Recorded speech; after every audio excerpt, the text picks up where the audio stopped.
Have you ever needed help in English from a stranger on the street, a colleague at work, or a shop assistant, and just stayed silent because you did not know how to ask? Today, we are giving you the exact phrases for every situation. Hello, everyone, and welcome back to English Nest. I'm Max, and I'm here with Mia. Hey everyone, I'm Mia, and today we are covering something that sounds simple but changes everything. Asking for help in English.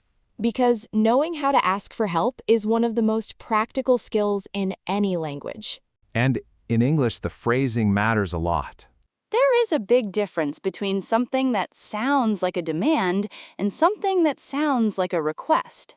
Demand means you expect it without consideration. Request means you are asking politely. And the difference is often just a few extra words. Let me start with a real story. I was in my first week at a new job in New York. Tell us. I needed to figure out how to use the office printing system. It was completely different from anything I had used before. And? I sat at my desk for 40 minutes pretending I was working, too afraid to ask anyone. 40 minutes. I did not want to seem incompetent. Incompetent means lacking the ability or skill to do something properly. So I suffered in silence. Eventually, a colleague walked past and noticed I looked confused. And she helped you? She helped me in 30 seconds. 30 seconds. 40 minutes of pretending. That is such a universal experience. The fear of asking is almost always bigger than the ask itself. The ask means the request, what you actually need. And the phrase I wish I had used, "Excuse me, I was wondering if you could help me with something." I was wondering if this is one of the most useful openers in English. Opener means the first phrase, the way you begin the request. I was wondering if you could, then the help you need. The past tense, was wondering, makes it feel softer, less immediate. Less immediate means less urgent, less demanding. Like the thought has been sitting with you, rather than just firing at them. And that softness makes people much more willing to say yes. Now, the full range of asking for help phrases. Starting with approaching a stranger, the most intimidating situation for most learners. Intimidating means making you feel nervous or afraid. Excuse me, always the opener when approaching someone you do not know. Excuse me signals. I know I am interrupting. I am being considerate about it. Considerate means aware of others and respectful of their time and space. Could you help me, please? I am sorry to bother you. Said before the request when you feel the person is busy. Bother means to disturb or inconvenience someone. I am not sure if you can help, but... For example, I'm not sure if you can help, but I'm looking for the nearest pharmacy. Pharmacy means a shop where you can buy medicine. That phrase removes pressure from both of you. You have acknowledged the uncertainty. Acknowledged means recognized and named something openly. Now, asking for help at work. Work is where most learners need this most. Could you give me a hand with the task? Give me a hand means to help with something, a very natural British and American phrase. Could you give me a hand with the spreadsheet? Would you be able to help me with, then, what you need? Would you be able to help me with the report? Would you be able to is slightly more formal than could you, good for senior colleagues. I could really use your input on this. Input means advice or expertise you can offer. Use your input means benefit from your knowledge or perspective. Do you have a few minutes? Asking first before launching into the request. Launching means starting suddenly and directly. Do you have a few minutes? Gives the person a chance to say now is not ideal. And if they say not right now, when would be a good time? When would be a good time takes the request off their plate for the moment. off their plate means removed from their current list of things to deal with. Now, asking for help from a professional, a doctor, a bank, a service provider. Service provider means a business or person providing a professional service. I was hoping you could help me with, then the issue. I was hoping, past tense again, soft, warm, not demanding. I am having some difficulty with, then what the problem is. Having some difficulty with is honest and specific without being dramatic. Difficulty means a problem or challenge with something. Could you point me in the right direction when you are not sure who to ask? Point me in the right direction means guide me toward the right person or solution. I am not sure who handles this. Could you tell me who I should speak to? That phrase navigates organizations perfectly. You acknowledge you might have the wrong person. Navigate means to find your way through something complex. Now, asking for help online or by message. Because more and more help seeking happens in writing now. Hi, I was hoping you could help me with, then the issue. I had a quick question about just one thing, specific and low pressure. Low pressure means not creating a sense of urgency or demand. I would really appreciate any guidance on, then the topic. Guidance means helpful advice or direction from someone with more knowledge. Any chance you could, then the request, very casual, often used with friends or close colleagues.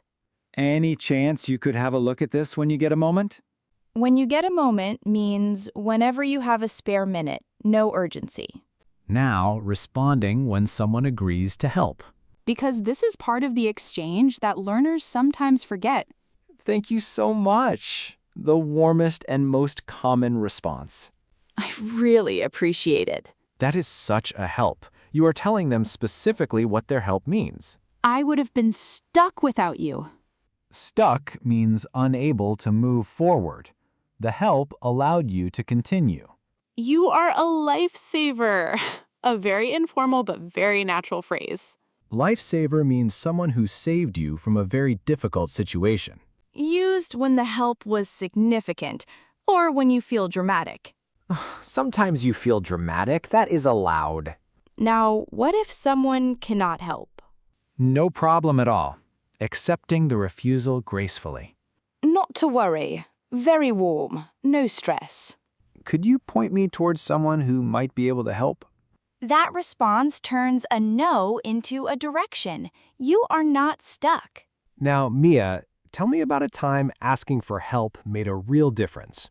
About 2 years ago, I was in a city I had never been to. I was completely lost. How lost? My phone had died. No map. No GPS. I had no idea where I was.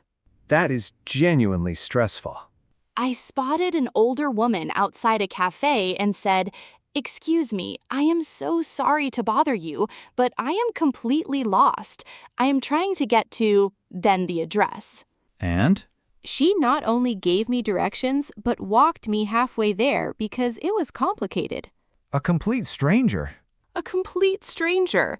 And she was delighted to help. She said she was from that neighborhood her whole life. That moment, walking with a stranger who wanted to help, would not have happened without those 6 words. "Excuse me, I am sorry to bother you." 6 words. And she walked you halfway across the city. The ask is never as scary as the silence. Never. I want to add something about the psychology of asking for help. Tell us. Because most people, not just English learners, struggle with this. The fear is not a language problem. It is a people problem. We worry about being judged, about looking like we do not know something we should know. About being a burden. Burden means an extra weight, something that makes life harder for someone else. And yet, when someone asks us for help, how do we feel? Usually good, useful, happy to help. Almost never bothered. Almost never bothered. the exact opposite of what we feared they would feel. So the fear is not based on what actually happens. It is based on what we imagine will happen. And what we imagine is almost always worse. In English specifically, there is a cultural piece to this. Tell us. English-speaking cultures, especially American and British, generally respond very warmly to polite requests. Someone asking for help politely is seen as respectful, considerate. It signals you value their knowledge or time. Value means you appreciate what they have and are offering. And most people find being valued, even briefly, quite pleasant. Pleasant means enjoyable and satisfying. So the polite ask with, "Excuse me, I was wondering if," is received well. Received well means accepted positively. It almost always is. Now, the one situation that is genuinely hardest to ask for help in. Tell us. When you feel you should already know the answer. Oh, yes. At work especially, when you are new and you think, I should know this already. I do not want to look inexperienced. Inexperienced means lacking knowledge from having not done something before. The phrase that helps here, I just want to make sure I have got this right. That phrase reframes the question. Instead of, I do not know, it becomes, I want to be accurate. Reframes means presents in a different light, changes the way it comes across. I just want to make sure I've got this right. Could you confirm that? Confirm means to verify that something is correct. The same information, but asked in a way that sounds careful rather than ignorant. Careful means precise and thorough, taking the time to be accurate. Ignorant means lacking knowledge or information, not a judgment, just a state. And one more for professional situations. Tell us.